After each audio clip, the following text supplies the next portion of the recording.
The year is 1823. Somewhere between Puerto Rico and the open Atlantic, a merchant captain is watching his ship get boarded. He can't outrun them, he can't fight them, and the man stepping onto his deck isn't some half-mad corsair smelling of rum and desperation. He's calm, almost polite. He takes what he wants, leaves the crew alive, and disappears back into the blue like a ghost the ocean invented. His name is Roberto Cofresí, and every empire in the Atlantic wants him dead. To understand Roberto Cofresí, you first have to understand what Puerto Rico was in the early 19th century. Not a paradise, not a postcard, a colony being squeezed dry. Spain had held the island since Columbus planted a flag in 1493. By the time Cofresí was born, March 17, 1791, in the coastal town of Cabo Rojo, the island had been under colonial rule for nearly 300 years. 3 centuries of extraction, of labor bled from a population that received almost nothing in return. Sugar plantations worked by enslaved people. Ports controlled by Spanish merchants who took the profits and left Puerto Ricans with the scraps. A rigid class system where a man's worth was determined not by what he built, but by where he was born and who his grandfather served.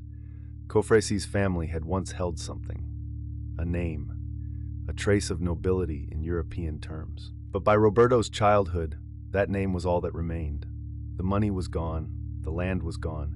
What survived was the awareness, sharp and bitter as green coffee, that the world had been arranged specifically to keep men like him at the bottom. You grow up with that kind of knowledge, and one of 2 things happens. You accept the arrangement, or you don't. Roberto Cofresí did not accept it. He learned the sea early.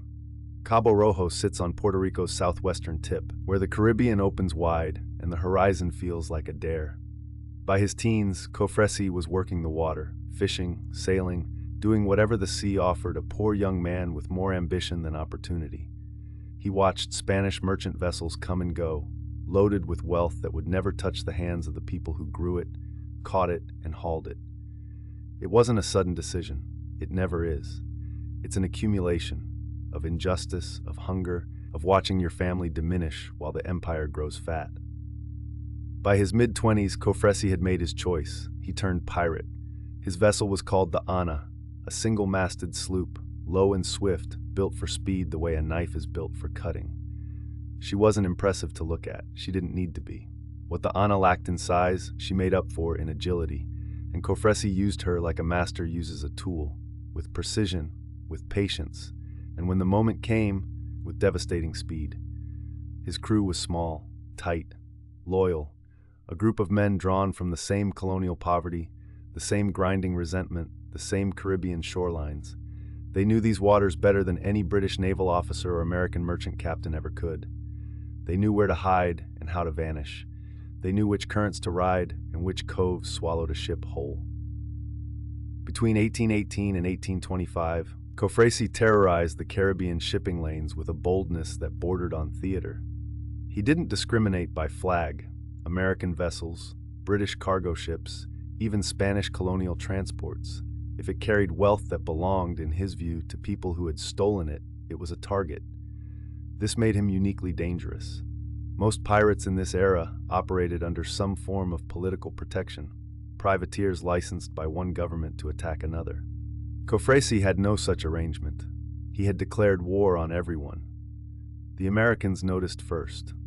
The United States Navy had been aggressively clearing the Caribbean of pirates throughout the early 1820s, spurred by complaints from merchants losing ships and cargo at an alarming rate.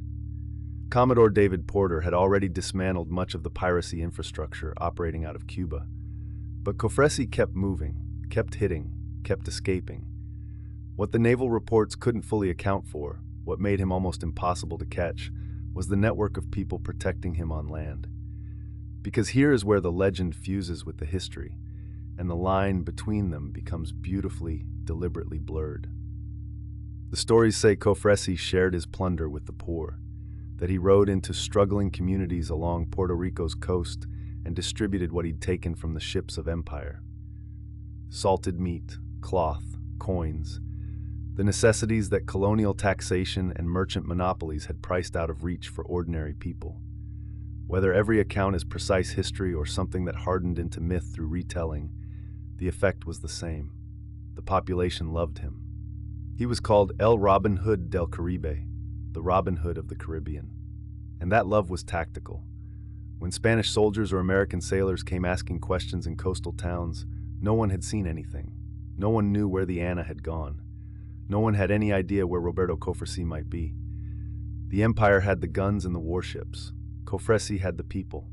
And in a guerrilla war fought on water and whispered about on land, the people were worth more. He was 33 years old and virtually untouchable, until he wasn't. By early 1825, the patience of multiple empires had officially expired. Spain, humiliated that a pirate was raiding its own colonial ports. The United States, furious at the disruption to Caribbean trade. Britain, quietly aligned with whoever would end the problem. It was, in effect, a multinational coalition assembled for the singular purpose of capturing one man on one small sloop. They closed the net slowly. Informants were paid. Patrol routes were tightened. Every cove and inlet where the Ana had previously found shelter was now watched. On March 5, 1825, the trap closed. Off the coast of Puerto Rico, Cofresí's sloop was intercepted by a coordinating force of Spanish naval vessels and U.S. warships that had been tracking his movements for weeks. He fought. Of course he fought. The Ana was fast, but she was outgunned and outnumbered, and this time there was nowhere to run. The sea battle was fierce and brief. When the smoke cleared, the Ana was taken. Cofresí was in chains. The trial lasted no longer than the empire's patience, which was none. He was convicted, sentenced, and on March 29, 1825, Roberto Cofresí was executed by firing squad in the city of San Juan. He was 33 years old. The same age his countrymen would later note with quiet significance as another man the powerful found too dangerous to let live. He faced the guns without ceremony. He had always known this was how the story ended. Perhaps he had decided long ago that the story was worth telling anyway. Here is what the empire did not anticipate. Execution was supposed to end him. Instead, it crystallized him. Cofresí's death didn't erase his myth, it completed it. Within years, his story was circulating in corridos, in songs sung at coastal fires, in whispered tales passed from grandparent to child.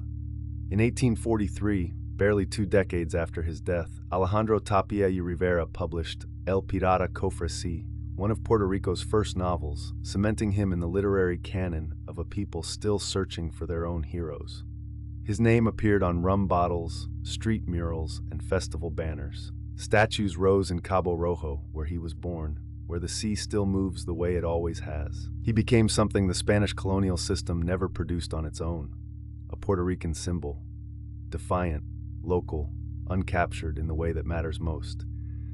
The great irony is this: every empire that hunted him, Spain, Britain, the United States, all of them had navies, colonies, and centuries of institutional power. And yet it is Roberto Cofresí, the poor boy from Cabo Rojo with one fast sloop and a crew who believed in something, whose name is still spoken, whose face is still painted on walls, whose story is still told. The warships that chased him have long since rusted into nothing.